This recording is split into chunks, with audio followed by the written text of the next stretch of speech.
So I recently watched Upgrade and was really blown away by the use of camera movement in the fight scenes. The camera locks onto Logan Marshall Green's body at certain points in order to give a more robotic feel to the fights. This shot in particular was a real standout to me. So in a combination of curiosity and lockdown boredom, I went and looked into how they did it.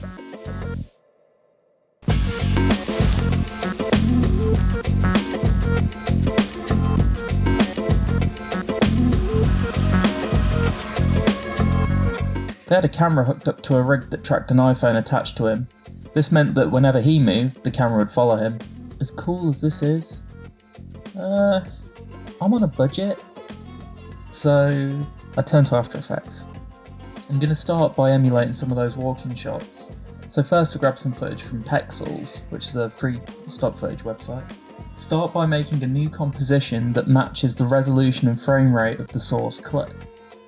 Then drag that clip into the composition. So what we're going to do is we're going to track the head using the inbuilt tracker in After Effects. To do this, we're going to need to identify an area of the image with contrast so the tracker can cling onto it. In this case, it's this guy's nostril. So we're going to click on the tracker tab and then stabilize motion. This is going to give us our track point that we want to drag onto the nostril. We'll scale it up a little bit so it covers the whole area, and then we'll hit the play button next to analyze. As you can see, it's now tracking with the nostril.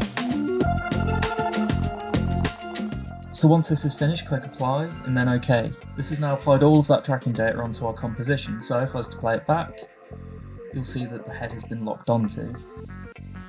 To finish this off, we want to scale it up, reposition it so we center frame, and then render it out. You should end up with something like this.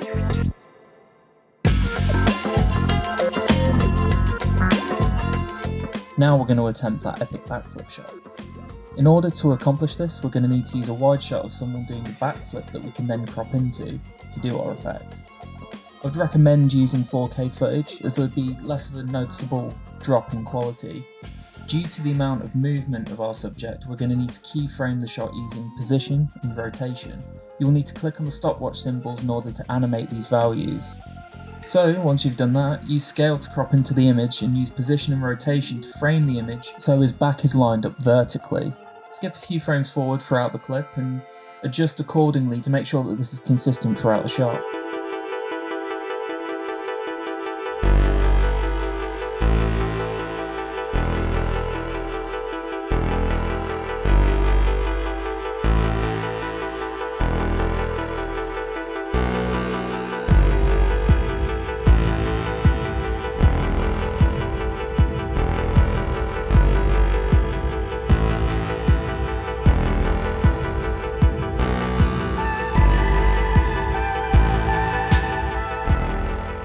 Right, so after you've refined the animation, we'll play it back and see how it looks. Currently it looks pretty jerky. The reason for this is that there isn't the motion blur that you would get from a physical camera movement. So to fix this, we'll simply hit the toggles and switches, and then the motion blur icon here. This will automatically apply motion blur to our animation. So if we play it back now, it looks much smoother.